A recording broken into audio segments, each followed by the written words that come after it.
ज्योतिबा डोंगरावर झालेल्या निषेधार्थ आज कोल्हापूरमध्ये मोठ्या प्रमाणावर भव्य मूक मोर्चा काढण्यात आला होता। त्यामध्ये मोठ्या प्रमाणावर भाविक त्याचबरोबर ग्रामस्थ परिते गावातील ग्रामस्थ मोठ्या प्रमाणावर आपल्याला इथे दिसून येतात। या ग्रामस्थांच्या बरोबर किंवा पुरुषांच्या बरोबर महिलांचा सुद्धा सहभाग मोठ्या प्रमाणावर आपल्याला इथे दिसून येत आहे।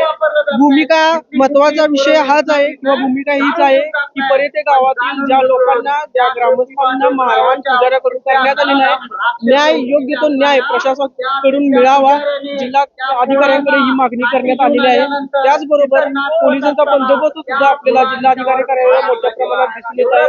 पुजाऱ्यांनी जे काही कृत्य केलेले आहे त्याला वाचा फोडण्यासाठी परिते गावातील ग्रामस्थांनी हा मोठ्या प्रमाणावर मोर्चा इथं आयोजित केलेला आहे। मूक मोर्चा हा मोठ्या प्रमाणावर केलेला आहे। या मोर्चामध्ये कोणतीही घोषणा किंवा कोणत्याही प्रकारचा आवाज यामध्ये केलेला नाही। मोठ्या प्रमाणावर महिलांचा सुद्धा सहभाग आपल्याला इथे दिसून येतो। एकंदरीत ह्या सर्व मोर्चामध्ये आपल्यासोबत काही आंदोलनकर्ते आहेत, त्यांच्याबरोबर बोलूया की काय सगळा प्रकार आहे आंदोलनाचा, कशा पद्धतीने याचं स्वरूप आहे आणि का विराट मोर्चा काढण्यात आमची दरवर्षी गावची यात्रा असते, चैत्र यात्रा। त्यावेळी शासनकाठी आणण्यासाठी ज्योतिबा डोंगरावर जातात आमचे गावकरी आणि त्या दिवशी गेल्यानंतर ह्या पुजारी लोकांनी त्यासनी विनाकारण मारलं आणि अन्याय केला आणि ते करून सुद्धा ते मद्य प्यायले व्यसने असा आरोप केला।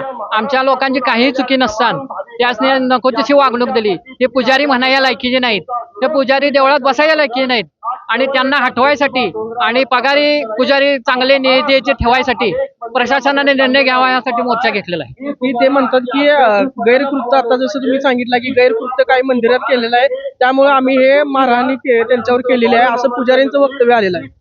कोणतंही तसं वाईट कृत्य केलेलं नाही। आमचं चांगल्या नीतिमत्तेचं गाव आहे, बावनखेड्यांचं गाव आहे। बावनखेड्याचं नाक म्हणून परित ओळखलं जातं, भोगावती म्हणून ओळखले जाते आणि आमचं गाव कधीच कुणावर अन्याय केलेला नाही। बरेच व्यापारी आमच्या भोगावती काठावर व्यापार करायला येतात, बाहेरलेच जवळजवळ 80% आहेत। आमच्या गावानं कधीही कुणावर अन्याय केलेला नाही अशी आमची कायमची नियती आहे आणि असं वागणार नाहीत ते 100% खात्री कोणी आमच्या भागातला माणूस सांगेल। त्यामुळे पंढरपूर भाविक विठ्ठलाच्या मंदिरामध्ये शासकीय पुजारी नेमले आहेत, त्याचप्रमाणे ज्योतिबावरती नेमण्यात यावं का असं? होय, तिची गरजच आहे। असं आमच्याच गावाविषयी झालं नाही, फक्त दबक्या आवाजात होतं। आम्ही उठाव केला, परितकरांनी उठाव केल्यामुळे आता सगळे प्रत्येक गावकरी आपल्याला त्रास झालाय ते बोलत आहेत। माध्यमांनी प्रत्येक जण सांगत आहे आम्हाला असं केलं तसं केलं, आमच्यावर अत्याचार केला किंवा पैशाची लुबाडणूक करतात, नको तेवढे पैसे घेतात, मी अभिषेक करतो, हे करतो, ते करतो।